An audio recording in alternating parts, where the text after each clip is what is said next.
Assalamu alaikum, dear student. I'm your physics teacher, Dr. Faiz Alam.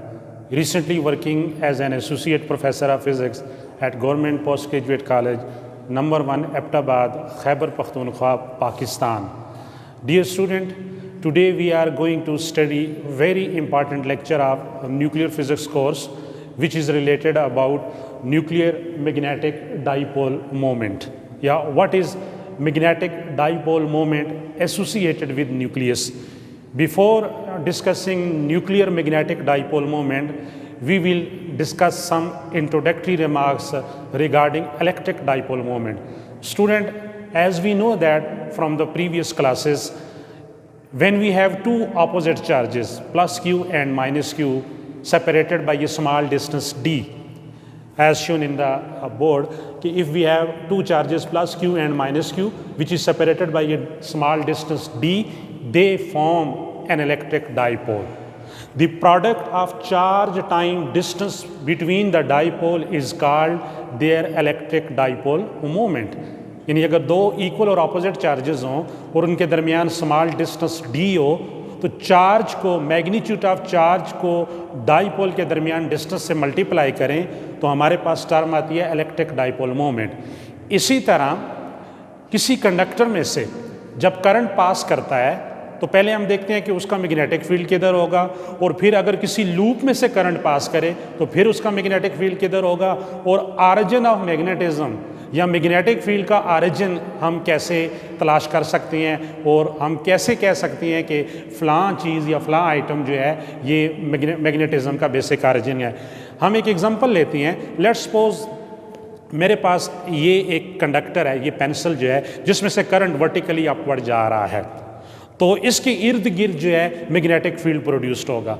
हम इस magnetic field को right from the beginning right hand rule से point out करते हैं। यानी हम अगर if you hold the conductor in your right hand and curl up the finger tips, the curling of the finger tips will point out direction of magnetic field, while the thumb will point out direction of current. यानी straight conductor में से जो vertically upward जा रही है current हमें thumb indicate कर रहा है, और फिंगर टिप्स जो है ये जिधर ये बाउंड्री है इस डिस्क की, ये मैग्नेटिक फील्ड की डायरेक्शन बता रही है। इसी तरह अगर किसी लूप में से करंट पास करे, सर्कुलर लूप जिसे हम कहते हैं करंट कैरिंग कॉइल, तो लेट्स सपोज ये एक सिंगल लूप है, इस लूप में से करंट यूँ फ्लो करता है सर्कुलर बाउंड्री के अंदर, या इलेक्ट्रॉन्स यूँ जा रहे हैं सर्कुलर बाउंड्री के अंदर, तो अब इसका मैग्नेटिक फील्ड किधर होगा, तो दोबारा हमें राइट हैंड रूल जो है ये आंसर देगा। लेकिन अब जब मैं राइट हैंड रूल लूप के ऊपर अप्लाई करता हूँ तो याद रख ले, जो फिंगर टिप्स, राइट हैंड की जो फिंगर टिप्स हैं ये डायरेक्शन ऑफ करंट को रिप्रेजेंट करेंगी, और ये जिधर पेंसिल जा रही है, पेंसिल का ये वाला एंड थंब की तरफ, यानी जिधर थंब जा रहा है ये नॉर्थ पोल होगा और इसकी बैक साइड ये साउथ पोल होगा। तो इस तरह मैग्नेटिक फील्ड लूप के इर्द गिर्द, ये जिसमें से करंट क्लॉकवाइज या एंटी क्लॉकवाइज डायरेक्शन में फ्लो कर रही है, इसके गिर्द जो मैग्नेटिक फील्ड होगा वो कुछ यूं होगा, नॉर्थ से साउथ, ये डायरेक्शन इसकी होगी। तो ये कॉन्सेप्ट हमने बेसिक क्लासेस से सीखा था। जब स्ट्रेट कंडक्टर में से करंट पास करे या किसी कॉइल या सर्कुलर लूप या सर्कुलेटिंग करंट में, सर्कुलेटिंग करंट जब अपने गिर्द मैग्नेटिक फील्ड बनाती है, तो यहाँ पर जो फील्ड स्ट्रेंथ है, मैग्नेटिक फ्लक्स डेंसिटी भी जिसे बोला जाता है कैपिटल बी, याद रख लें ये स्ट्रेंथ ऑफ द करंट पे डिपेंड करती है। जितना मैग्नीट्यूड ऑफ करंट ग्रेटर होगा उतनी फील्ड स्ट्रेंथ ज़्यादा होगी। यानी magnetic field strength capital B is a function of strength of the current passing through either straight conductor और loop of the wire. Similar concept can be applied on revolving electron around the nucleus, कि जब nucleus के बाहर electron revolve करता है orbit में, वो एक लूप बनाता है, करंट लूप। इसको सर्कुलेटिंग इलेक्ट्रॉन भी कहते हैं या सर्कुलेटिंग करंट। तो आप इस फिगर को देखें कि जब इलेक्ट्रॉन न्यूक्लियस के बाहर ऑर्बिट में रिवॉल्व करेगा तो ये एक लूप बनती है, करंट लूप। इस लूप की वजह से I current, let's suppose I current pass करता है, और उस लूप में जो टोटल एरिया आ रहा है वो कैपिटल ए है। जैसे ये डिस्क ले लें, तो जब इस डिस्क में से लेट्स सपोज इस डायरेक्शन में ये इलेक्ट्रॉन मूव कर रहे हैं, यूं इलेक्ट्रॉन मूव करता है और इस इलेक्ट्रॉनिक मूवमेंट की वजह से आई करंट फ्लो कर रहा है एंटी क्लॉकवाइज डायरेक्शन में, और टोटल एरिया जो ऑक्यूपाई करती है ये करंट, वो ये इस डिस्क का एरिया है कैपिटल ए। तो अब हम ये जानते हैं कि electron is an electrical charge particle, तो whenever a charge particle is in moving state they produce some kind of field called magnetic field. तो इस इलेक्ट्रॉन की सर्कुलर मोशन की वजह से मैग्नेटिक फील्ड प्रोड्यूस्ड होगा। अब अगर मैग्नेटिक फील्ड प्रोड्यूस्ड होता है तो नॉर्थ पोल भी होगा और साउथ पोल भी होगा, यानी मैग्नेटिक डाइपोल एग्जिस्ट करेगा। मैक्सवेल की equation divergence of B equal to 0, ये सक्सेसफुली क्रिस्टल क्लियर हमें आंसर दे रही है, जिसका फिजिकल सिग्निफिकेंस ये है कि magnetic monopole does not exist. Magnetic monopole does not exist. It would mean that for magnetic lines of force, source and sink are essential. यानी सोर्स भी होगा और सिंक भी होगा। तो जब electron around the nucleus orbit में revolve करता है, उसकी वजह से मैग्नेटिक फील्ड प्रोड्यूस्ड होगा, और अगर मैग्नेटिक फील्ड प्रोड्यूस्ड होता है तो मैग्नेटिक डाइपोल एग्जिस्ट करेगा, एक नॉर्थ पोल होगा और एक साउथ पोल होगा। तो हम यहाँ से कह सकते हैं कि न्यूक्लियस के बाहर इलेक्ट्रॉन की सर्कुलर मोशन की वजह से, ऑर्बिटिंग मोशन की वजह से उसका जो मैग्नेटिक कैरेक्टर होगा, जो कि मैग्नेटिक डाइपोल बनाता है, उसकी वजह से जो मैग्नेटिक फील्ड लाइंस होंगी, द रिस्पांस और behaviour of these magnetic field line produced due to orbital motion of electron is somewhere similar to the field produced by a bar magnet.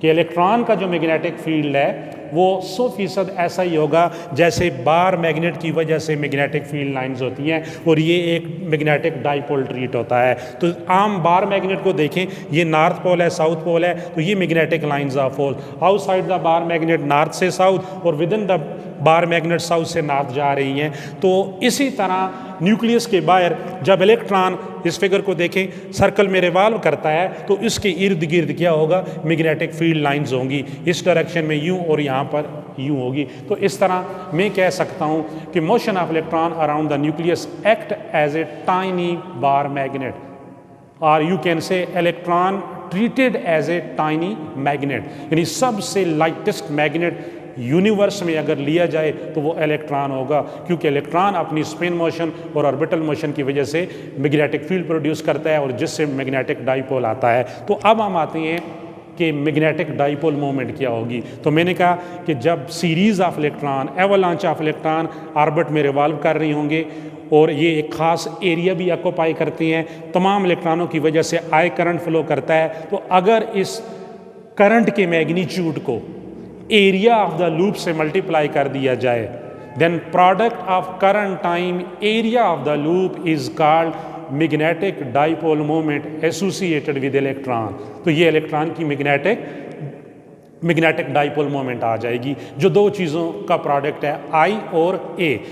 अब पाली ने ये कहा था कि जब इलेक्ट्रॉन न्यूक्लियस के बाहर रिवॉल्व करता है तो उसकी ऑर्बिटल और स्पिन मोशन दोनों हैं, यानी ये ऑर्बिट में भी रिवॉल्व कर रहा है और अपने ओन एक्सेस की गिर स्पिन भी कर रहा है, और है ये इलेक्ट्रिकली चार्ज पार्टिकल है। तो जब चार्ज पार्टिकल ऑर्बिटल मोशन की वजह से मैग्नेटिक फील्ड बनाता है, मैग्नेटिक डाइपोल ट्रीट होता है, तो उसकी स्पिन मोशन की वजह से भी मैग्नेटिक फील्ड प्रोड्यूस्ड होगा और उसका मैग्नेटिक कैरेक्टर ट्रीट होगा, यानी magnetic dipole due to spin motion of electron भी ओरिएंट होगी, जनरेट होगी। तो यूं अगर मैं इलेक्ट्रॉन की ऑर्बिटल और स्पिन मोशन का सम करता हूं तो मुझे resultant magnetic dipole moment of electron मिलती है। अब ये तो न्यूक्लियस के बाहर एटॉमिक फिजिक्स में इलेक्ट्रॉनिक कंसेप्ट था कि हम इलेक्ट्रॉन जो कि इलेक्ट्रिकली चार्ज पार्टिकल है, इसका मैग्नेटिक कैरेक्टर स्टडी कर सकते हैं due to orbital and spin motion. अब हम आते हैं न्यूक्लियस के अंदर। न्यूक्लियस में जो न्यूक्लियर पार्टिकल हैं, न्यूक्लियॉन्स, प्रोटॉन और न्यूट्रॉन। स्टूडेंट याद रख लें, एक बहुत इंपॉर्टेंट कंसेप्ट है shell model of atomic nucleus. ये मॉडल हमें ये कंसेप्ट देता है कि जिस तरह न्यूक्लियस के बाहर इलेक्ट्रॉन की पार्टिकुलर एनर्जी स्टेट्स होती हैं, शेल्स होती हैं, सब शेल्स होती हैं, और इलेक्ट्रॉन के बिहेवियर को डिस्क्राइब करने के लिए हम सेट ऑफ 4 क्वांटम नंबर्स को यूज़ करती हैं। Principal quantum number n, orbital quantum number l, magnetic quantum number ml और स्पिन क्वांटम नंबर ms। इसी तरह न्यूक्लियस में न्यूक्लियर पार्टिकल न्यूक्लियंस, प्रोटॉन और न्यूट्रॉन के लिए भी पार्टिकुलर शेल्स हैं, सब शेल्स भी हैं, उनकी पार्टिकुलर एनर्जी स्टेट्स हैं, जिनमें प्रोटॉन और न्यूट्रॉन ऑर्बिट में भी रिवॉल्व कर रही हैं और अपने ओन एक्सिस के गिर्द स्पिन भी कर रही हैं। यानी न्यूक्लियंस की ऑर्बिटल मोशन भी है और स्पिन मोशन भी है। ऑर्बिटल मोशन के साथ एसोसिएटेड ऑर्बिटल क्वांटम नंबर है और स्पिन मोशन के साथ एसोसिएटेड स्पिन क्वांटम नंबर है। तो पता ये चला न्यूक्लियर पार्टिकल न्यूक्लियस के अंदर तमाम न्यूक्लियंस जब ऑर्बिट में और स्पिन में रिवॉल्व करेंगे ड्यू टू स्पिन मोशन और ऑर्बिटल मोशन, उनका भी मैग्नेटिक कैरेक्टर होगा। अब अगर उनका मैग्नेटिक कैरेक्टर है तो न्यूक्लियस की भी मैग्नेटिक डाइपोल मोमेंट एग्जिस्ट करती है।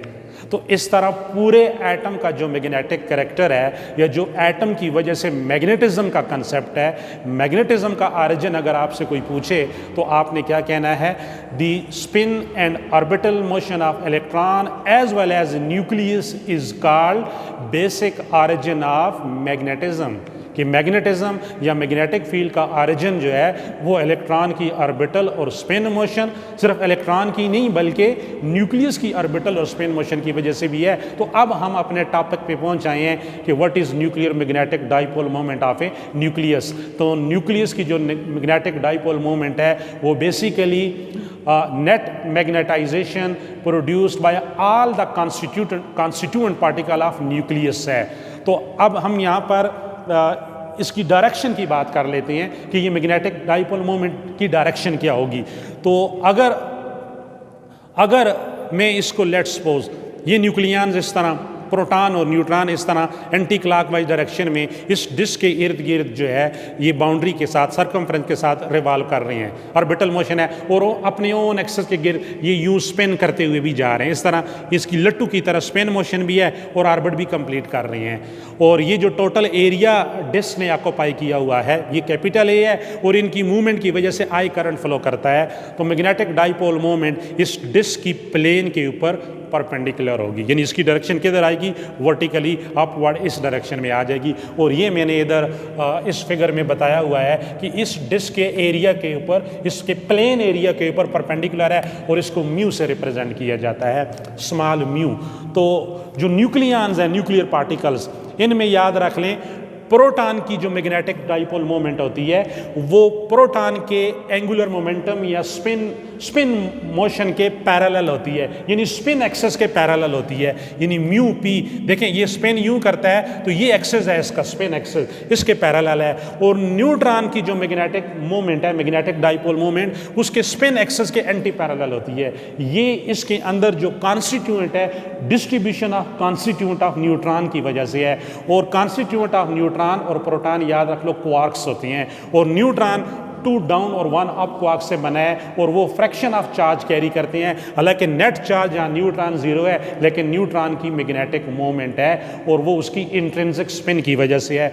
तो मैग्नेटिक न्यूक्लियस की जो मैग्नेटिक कैरेक्टर है, मैग्नेटिक बिहेवियर है, याद रख लो ये न्यूक्लियर की इंट्रिंसिक स्पिन की वजह से है। तो एक मैथमेटिकल रिलेशन है जिसके लिए हम पहले इलेक्ट्रॉन की मैग्नेटिक डाइपोल मोमेंट को देखते हैं कि मैग्नेटिक डाइपोल मोमेंट इलेक्ट्रॉन की क्या आती है।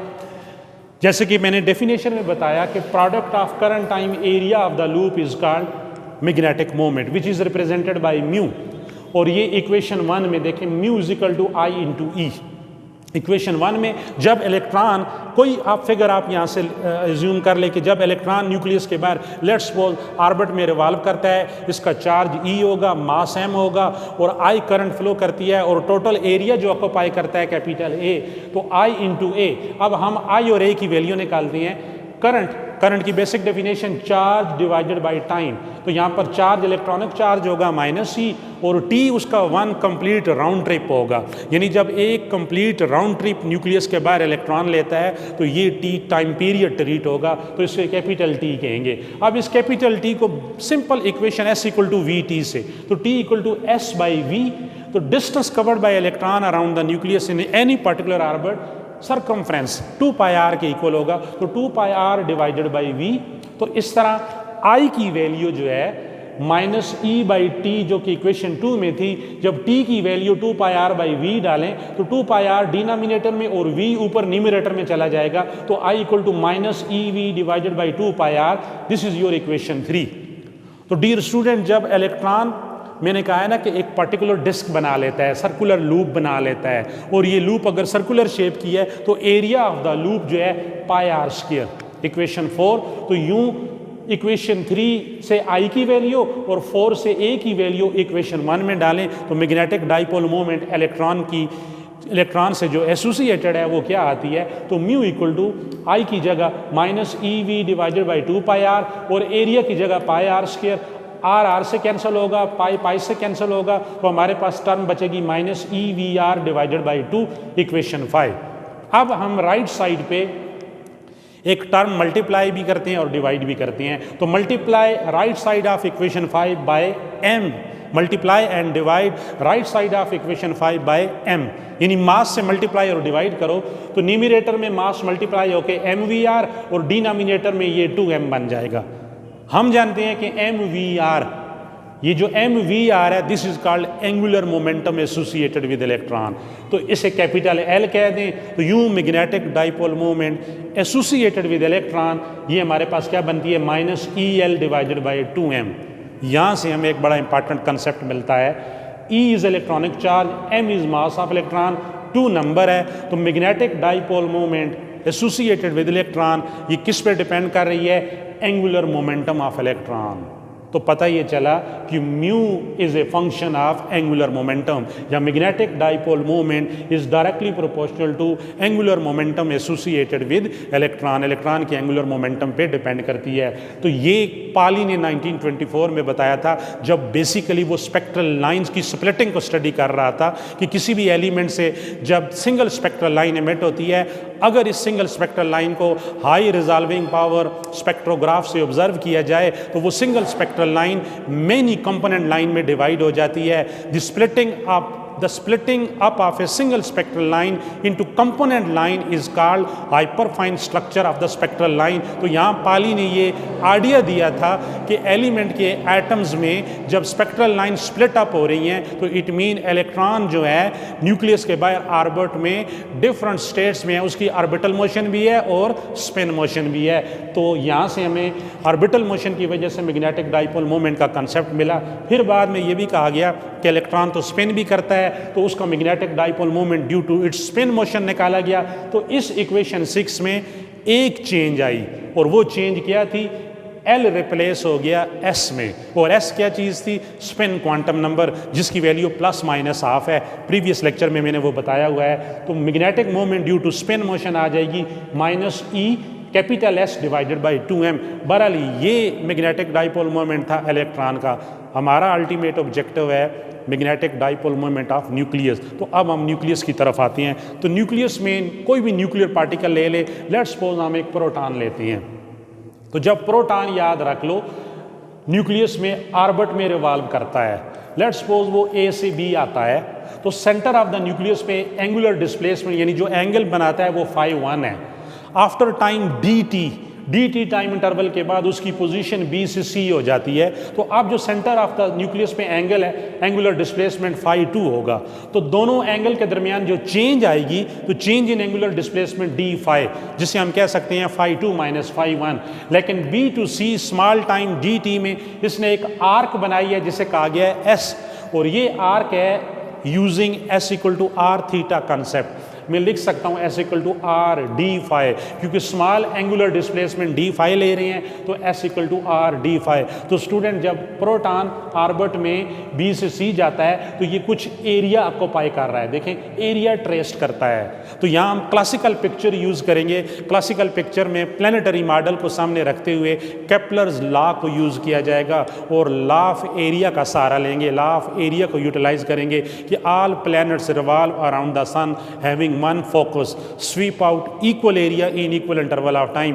This was the law of area। लेकिन यहाँ पर प्लैनेट्स नहीं है, इलेक्ट्रिकली चार्ज पार्टिकल है और न्यूक्लियर पार्टिकल है। तो वही क्लासिकल मॉडल हम न्यूक्लियर फिजिक्स में अप्लाई कर रहे हैं। ये केपलर लॉ की बड़ी सक्सेसफुल एप्लीकेशन भी है। एरिया निकालने के बाद हम magnetic dipole moment of proton लेंगे। तो यहाँ पर प्रोटॉन क्योंकि चार्ज पार्टिकल है, जब ये ऑर्बिट में रिवॉल्व करता है तो जस्ट लाइक इलेक्ट्रॉन इसकी वजह से भी एक करंट लूप बनती है, और अगर करंट लूप बनती है तो उसका एक पार्टिकुलर एरिया ऑक्यूपाई होगा, और प्रोटॉन की मोशन की वजह से आई करंट फ्लो करता है, तो product of current time area of the loop is called magnetic dipole moment associated with proton. तो फॉर न्यूक्लियर पार्टिकल से प्रोटॉन मैथमेटिक्स कैसी होगी, मैं ऑर्बिटल मोशन लेता हूँ, इस इक्वेशन को देखें, mu L is proportional to I into A, यानी प्रोटॉन की orbital magnetic dipole moment due to orbital motion वो डिपेंड कर रही है स्ट्रेंथ ऑफ द करंट और total area occupy by the proton, total area occupy कितना किया है। अब प्रोपोर्शनैलिटी साइन रिमूव करें तो हमें एक कांस्टेंट मिलता है mu naught, where mu naught is called permeability of free space. ये आप जानते हैं, मैं इस पे वक्त नहीं ज़ाया करता। This is your equation 1। अब आई क्या होगा, I simple definition charge divided by time, तो टाइम यहाँ पर टाइम पीरियड लिया जाएगा 1 राउंड ट्रिप, तो टाइम का रेसिप्रोकल ले तो एफ भी आ सकता है, तो I equal to Q by T या Q into F, this is your equation 2। तो अब आप मैग्नेटिक डाइपोल मोमेंट को देखें इक्वेशन 1 में, तो ये आई इंटू ए, तो हमें दो चीज़ें चाहिए, एक आई जो कि हमने इक्वेशन 2 की शक्ल में फाइंड कर लिया, अब हम एरिया के टोटल एरिया क्या ऑक्यूपाई किया था, तो इसके लिए हम केपलर लॉ यूज़ करते हैं, लॉ ऑफ एरिया। तो from Kepler law of area, तो यहाँ पर देखें जब ये बी से सी गया था, सेंटर ऑफ द न्यूक्लियस ओ, तो ओ बी सी ये एक छोटी सी ट्राइंगल बन रही है। अब इस ट्राइंगल में जो ट्राइंगल का एरिया है, ये टोटल एरिया नहीं होगा, स्मॉल डाइफरेंशियल एरिया होगा, स्मॉल डाइफरेंशियल एरिया जिसको डी ए कहेंगे। तो ये डी ए इक्वल आता है हाफ बेस इंटू हाइट, तो इसमें बेस याद रख लें ये आर होगा और हाइट बी से सी, तो ये जो आर्क बन रही है ये हाइट ट्रीट होगी, तो हाफ ऑफ बेस आर आ गया और हाइट जो है ये डी एस आ जाती है, this is called d s, जो कि s equal to are theta concept के तहत ये डी एस हमारे पास बन जाता है आर डी फाई। तो इस इक्वेशन में half r into d s की जगह आर डी फाई, तो आप वैल्यू लिखें तो d a is equal to half r into r D phi, तो आर इंटू आर हो जाएगा आर स्क्वायर, तो इक्वेशन 3 बनती है d a half r square D phi, this is your equation number 3। अब स्टूडेंट अगर प्रोटॉन कंप्लीट राउंड ट्रिप लेता है, तो जब ये कंप्लीट राउंड ट्रिप लेगा, लेट्स सपोज ए से वापस ए पे आ जाता है, तो अब स्मॉल डिफरेंशियल एरिया नहीं होगा, total area of the current loop क्या आएगा, क्योंकि ये एक करंट लूप है, तो टोटल एरिया के लिए हम इक्वेशन 3 को इंटीग्रेट करेंगे। तो लेफ्ट साइड पे डी ए का इंटीग्रल ले लें और राइट साइड पे हाफ इंटीग्रल के अंदर r square D phi, this is equation 4। तो लेफ्ट साइड पे हमारे पास आ जाएगा कैपिटल ए, और जब ये आप पूरे राउंड ट्रिप के लिए लेंगे तो उसका पीरियड आ जाएगा 0 अप टू 2 पाई, तो क्योंकि ये डेफिनेट इंटीग्रल है, एग्जैक्ट इंटीग्रल है, तो इंटीग्रल में बॉटम लिमिट 0 और अपर लिमिट 2 पाई, तो 0 to 2 pi are square D phi, equation 5 आ जाएगी। अब ये जो इक्वेशन 3 वाली टर्म है, इसको हम मज़ीद आसान या सिंप्लीफाई कर सकते हैं। कैसे कर सकते हैं? From equation 3 d a half r square D phi, अगर मैं डी टी पे डिवाइड कर दूं, क्योंकि लॉ ऑफ एरिया ये होता है कि rate of change of area, all planet sweep out equal area in equal interval of time, तो यहाँ पर भी होगा proton revolving around the nucleus sweep out equal area in equal interval of time, तो डी टी पे divide करें दोनों तरफ, d A by D t half r square D phi by D T, तो हम जानते हैं कि d phi by D T rate of change of angular displacement, ये एंगुलर वेलोसिटी ओमेगा आ जाएगी। तो नेक्स्ट मूव करें कि इक्वेशन 5 जो है, इक्वेशन 5 इसी टर्म को अगर दोबारा इंटीग्रेट करें, ये जो लास्ट टर्म बनती है, या इक्वेशन 5 को देख लें या इस टर्म को दोबारा इंटीग्रेट करें, डी टी को इस तरफ ले आएँ और डी ए को इंटीग्रेट करें, तो आपके पास A equal to half 0 to 2 pi are square D phi by D T, और ये डी टी इस तरफ आ जाएगी, इक्वेशन 6 बन जाएगी। अब हमने इसमें एंगुलर मोमेंटम को लेके आना है। जैसा कि हम जानते हैं कि एंगुलर मोमेंटम होता है L equal to m v r, और जब प्रोटॉन करंट लूप बनाता है तो इसकी लीनियर स्पीड भी होगी, और इसकी linear speed tangent to the circle होगी, टेंजेंट टू द सर्कल। और अगर sense of rotation anticlockwise है, where is its angular speed, तो राइट हैंड रूल, तो इसको कर्ल करें तो ये out of plane of the board, ये ओमेगा होगा। अब एंगुलर स्पीड ओमेगा और लीनियर स्पीड v, इसके दरमियान एक बड़ा फेमस रिलेशन है v is equal to R omega. तो इधर ये वैल्यू डालें v की जगह आर ओमेगा, तो L बन जाएगा एम आर स्क्वायर ओमेगा। अब एम आर स्क्वायर ओमेगा को लिख लें d phi by D t, equation 7 आ गई। इक्वेशन 7 में m को दूसरी तरफ ले जाएं, L के नीचे डिवाइड हो गया, तो L by M are square D phi by D T. तो अब जो एरियल वेलोसिटी है, एरियल वेलोसिटी ये कहती है कि according to law of area, rate of change of area swept out by proton during its rotational motion, orbital motion should remain constant या should remain conserve. D A by D T constant होना चाहिए, लेकिन D A by D T क्या चीज़ है, तो यहाँ से आप देख लें ये टर्म है half r square D phi by D t, ये कांस्टेंट आता है। अब इसको in terms of angular momentum कैसे डिफाइन करेंगे? अगर इक्वेशन 8 की value r square D phi by D t, जो कि इक्वेशन 6 में राइट साइड पे मौजूद है, इसकी जगह L बाई एम डाल दें, तो using equation 8 in 6 we get A equal to half 0 to 2 pi. अब इस टर्म की जगह क्या आ जाएगा, L by m d T. तो ये 2 पाई पीरियड है, इसको कैपिटल T कह दें, तो 0 to capital T L by m d t. L और M को बाहर ले लें और डी टी का इंटीग्रल T आ जाएगा और इसमें लिमिट डालें कैपिटल T, तो एरिया क्या आ जाता है L T by 2M। This is your equation 9। तो मैग्नेटिक डाइपोल मोमेंट में दो टर्म्स थी, I और A, जो कि इक्वेशन 1 में है, I इक्वेशन 2 में है और A आपने इक्वेशन 9 की शक्ल में सॉल्व कर लिया है। अब ये दोनों value using equation 2 and 9 in 1 में डालें, तो we get mu L is equal to mu naught constant, I की जगह Q बाई टी और एरिया की जगह L T बाई 2M। तो यहाँ से T से कैंसिल होगा, तो हमें क्या टर्म मिलेगी, mu L is equal to mu naught Q divided by 2M into L। Mu naught permeability of free space constant, Q proton का चार्ज, M प्रोटॉन का मास, 2 नंबर है, तो जो वेरिएबल है जिस पे डिपेंड कर रही है magnetic dipole moment associated with proton, याद रख लो, तो वो किस पे डिपेंड कर रही है, orbital angular momentum of proton. तो जिस तरह इलेक्ट्रॉन के केस में देखें वो प्रूव हुआ, तो यहाँ दोबारा ये प्रूव हो गया कि magnetic dipole moment associated with proton is a function of their orbital angular momentum L। तो mu L is proportional to L। अब हम ये जानते हैं कि प्रोटॉन जब ऑर्बिट में रिवॉल्व करता है, तो स्टूडेंट जब प्रोटॉन ऑर्बिट में रिवॉल्व करता है इस तरह, तो इसकी अपने ओन एक्सेस के गिर्द यूं तो स्पिन मोशन भी होगी, ये इस तरह स्पिन करते करते ये पूरा सर्कल बनाएगा। तो magnetic dipole moment due to spin, तो वो L रिप्लेस हो जाएगा किस में, S में। तो इक्वेशन 10 के बाद हम इधर S डाल के magnetic dipole moment due to spin motion भी ले सकते हैं।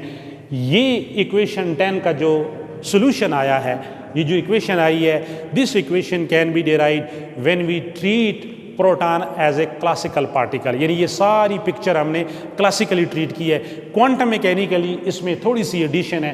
क्वांटम मैकेनिक्स ये कहती है कि magnetic dipole moment due to orbital motion ये किसकी इक्वल होगी, GL mu naught E divided by 2M by L आ जाएगा। अब इसमें हमने एक नया फैक्टर इंट्रोड्यूस कर दिया है GL, ये मैं बताता हूँ कि क्या चीज़ है। बाकी मैंने Q को E कह दिया है, आप Q भी कह सकते हैं, बाकी सारी टर्म वही है, लेकिन we introduced a dimensionless correction factor G which is called gyromagnetic constant. यानी G क्या चीज़ है, एक डायमेंशनलेस करेक्शन फैक्टर है जिसका सिंबल G है और इसे क्या कहा जाता है, गायरोमैग्नेटिक कांस्टेंट।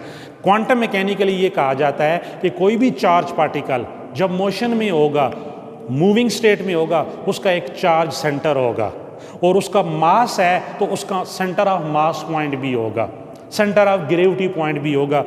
तो जब प्रोटॉन न्यूक्लियस में ऑर्बिट में रिवॉल्व करता है, where is its charge centre and where is its mass centre. Quantum mechanics कहती है कि अगर मास सेंटर और चार्ज सेंटर ये कोइंसाइड करें then we take G equal to 1। तो क्वांटम मैकेनिक्स का ये फार्मूला कोइंसाइड करेगा क्लासिकल मैकेनिक्स के, ये दोनों सेम आ जाएंगे। लेकिन अगर ये कोइंसाइड नहीं करता है तो G की कोई पॉजिटिव वैल्यू हो सकती है, 2 हो सकती है, 3 हो सकती है, डिफरेंट हो सकती है। तो G का सिर्फ और सिर्फ ये कंसेप्ट है, ये आप अपने जहन में रख लें। अब इक्वेशन ए के बाद हम ये करते हैं कि orbital from equation a magnetic dipole moment associated with proton due to its spin motion, तो क्या चेंज आएगी, mu s is equal to g s mu naught e divided by 2m into s, यानी हमारे पास क्या आ जाएगा, capital s. This is equation b. ये स्पिन मोशन की वजह से बनने वाला मैग्नेटिक डाइपोल मोमेंट है। तो यहाँ पर भी हमें ये पता चला कि magnetic dipole moment due to spin motion is a function of spin quantum number associated with proton. तो ये प्रोटॉन के लिए भी हो सकता है और न्यूट्रॉन के लिए भी हो सकता है। तो अब अगर इन दोनों को ऐड कर दें, इक्वेशन ए और बी दोनों को ऐड करें, यानी magnetic dipole moment due to orbital motion और ड्यू टू स्पिन मोशन, इन दोनों को ऐड करें, we get total magnetic moment of proton. Proton की टोटल मैग्नेटिक मोमेंट आ जाएगी जो कि किसकी इक्वल होगी, mu equal to mu l plus mu s. अब इन दोनों की वैल्यूज डालें तो देखिए ये वाला जो फैक्टर है mu naught E by 2m, इसको कॉमन ले लें और ब्रैकेट टर्म क्या आ जाएगी, G L capital L plus G S capital S. तो इस तरह this is resultant magnetic dipole moment of proton. तो स्टूडेंट याद रख लो, किसी भी पार्टिकुलर न्यूक्लियस के अंदर न्यूक्लियन की तादाद वेरी करती है अप टू 1 से लेके nucleon number capital A mass number तक। अगर प्रोटॉनों की मैग्नेटिक डाइपोल मोमेंट इक्वेशन 11 बता रही है तो यही इक्वेशन 11 न्यूट्रॉन की मैग्नेटिक डाइपोल मोमेंट भी बताएगी। तो पूरे न्यूक्लियस की मैग्नेटिक डाइपोल मोमेंट क्या होगी, क्योंकि न्यूक्लियस के अंदर तो न्यूक्लियन की तादाद कैपिटल ए से रिप्रेजेंट की जाती है और ए उसका मास नंबर है। अगर कार्बन का न्यूक्लियस है तो कार्बन 12 न्यूक्लियंस होंगे तो कैपिटल ए 12 आ जाएगा। अगर ऑक्सीजन का है तो 16 आएगा, सोडियम का है तो 23 आएगा, यूरानियम का है तो 235 या 238 आएगा, उसका आइसोटोप है। तो for nucleus of mass number A, यही टर्म इक्वेशन 11 कैसे मॉडिफाइड फॉर्म में लिखी जाएगी, mu naught E by 2m into summation के 1 up to a g l l के प्लस समेशन के 1 up to a g s s के। यानी ये जो ब्रैकेट टर्म है, इस टर्म में मैंने k की वैल्यू 1 से a तक क्यों ली है, क्योंकि उस न्यूक्लियस में जो न्यूक्लियंस की तादाद है वो उसके मास नंबर के इक्वल है। तो जितने न्यूक्लियंस होंगे, तमाम न्यूक्लियंस की ऑर्बिटल मोशन की वजह से जो ऑर्बिटल एंगुलर मोमेंटम है उसका सम प्लस तमाम न्यूक्लियंस की स्पिन मोशन की वजह से जो स्पिन एंगुलर मोमेंटम है उसका सम करोगे तो इस तरह आपको क्या मिलेगा, you will get total angular momentum of the nucleus. यानी तमाम न्यूक्लियन का एंगुलर मोमेंटम का सम और तमाम न्यूक्लियन के स्पिन एंगुलर मोमेंटम का सम करे तो total angular momentum of nucleus आएगा, जिसको कैपिटल आई कहा जाता है। और ये किसके इक्वल होगा, समेशन एल के प्लस समेशन एस के, यानी sum of angular momentum of all the nucleons plus sum of spin angular momentum of all the nucleon. इन दोनों का सम करें तो resultant angular momentum of nucleus आ जाएगा। तो अब पूरे न्यूक्लियस की मैग्नेटिक डाइपोल मोमेंट क्या होगी, the net magnetic dipole moment of whole nucleus which is represented by mu. तो ये क्या आ जाएगी, जिस तरह magnetic dipole moment due to spin आया था g s mu naught E by 2m by s, angular motion की एंगुलर मोमेंटम की वजह से है तो वो एल आ जाएगा। तो पूरे न्यूक्लियस की मैग्नेटिक मोमेंट क्या आएगी, mu is equal to G mu naught E by 2m into capital I आ जाएगा। पहले आपने इंडिविजुअल कंपोनेंट लिया था, एक दफ़ा एल दूसरी दफ़ा एस, तो अब बाहर क्या आ जाएगा, कैपिटल आई, जो कि एल और एस का वेक्टर सम होगा। अब इस टर्म को राइट साइड को मल्टीप्लाई और डिवाइड करें एच कट से, एक टर्म बनानी है हमने, तो multiply and divided by H cut, तो mu equal to G mu naught E H cut by 2m I divided by H cut. तो स्टूडेंट ये जो ब्रैकेट टर्म है mu naught E H cut divided by 2m, इसे कहा जाता है mu N, और म्यू एन को कहा गया है न्यूक्लियर मैग्नेटॉन, न्यूक्लियर मैग्नेटॉन, जिसकी वैल्यू है 3.152 into 10⁻⁸ electron volt metre square पर वेबर। तो ये net magnetic dipole moment of the nucleus जो है वो कैसे लिखी जाएगी, mu equal to g time mu n I by H cut, यानी नेट और resultant magnetic dipole moment of a nucleus is equal to nuclear magneton time resultant angular momentum of the nucleus. इस term पे stress में कर रहा हूं, गौर से सुने, net magnetic dipole moment of a nucleus is always equal to nuclear magneton time total angular momentum of the nucleus. तो ये इट मीन कि ये जो म्यू एन है इसकी एक फिक्स्ड वैल्यू है, तो net magnetic dipole moment of the nucleus ये क्वांटाइज वैल्यू रखती है, यानी किसी भी न्यूक्लियस का जो नेट मैग्नेटिक मोमेंट होगा वो जीरो हो सकता है, 0 एच कट, 1 एच कट हो सकता है, हाफ एच कट हो सकता है, 3/2 एच कट हो सकता है, 5/2 एच कट हो सकता है, depending upon number of nucleon present inside the nucleus, whether they are even nucleon, even odd और आड इवन। प्रीवियस लेक्चर में मैं ऑलरेडी बता चुका हूँ, यहाँ ये दोबारा प्रूव हो गया है। तो यहाँ से ये जो जी है गायरो मैग्नेटिक कांस्टेंट जो कि डायमेंशनलेस करेक्शन फैक्टर है, इसकी बड़ी प्यारी डेफिनेशन नज़र आ रही है कि जी की वैल्यू निकालें तो जी के साथ जो टर्म मल्टीप्लाई हो रही है ये इधर डिवाइड हो जाएगी लेफ्ट साइड पे, और लेफ्ट साइड पे नेट मैग्नेटिक मोमेंट है, तो हम कह सकते हैं कि जी रेशो है, किन दो चीज़ों का रेशो है, magnetic moment of the nucleus in terms of nuclear magneton to total angular momentum of the nucleus. यानी जी क्या चीज़ है, it is the ratio of nuclear magnetic moment mu in terms of nuclear magneton to the total angular momentum in terms of h cut. This term is called small g, जो कि पीछे जिसका हमने physical significance define किया है। तो student ये जो I है जो कि रिजल्टेंट एंगुलर मोमेंटम है, जो कि न्यूक्लियर स्पिन को डिफाइन करेगा, जिस वजह से न्यूक्लियर का नेट मैग्नेटिक मोमेंट या नेट मैग्नेटिक कैरेक्टर सामने आता है।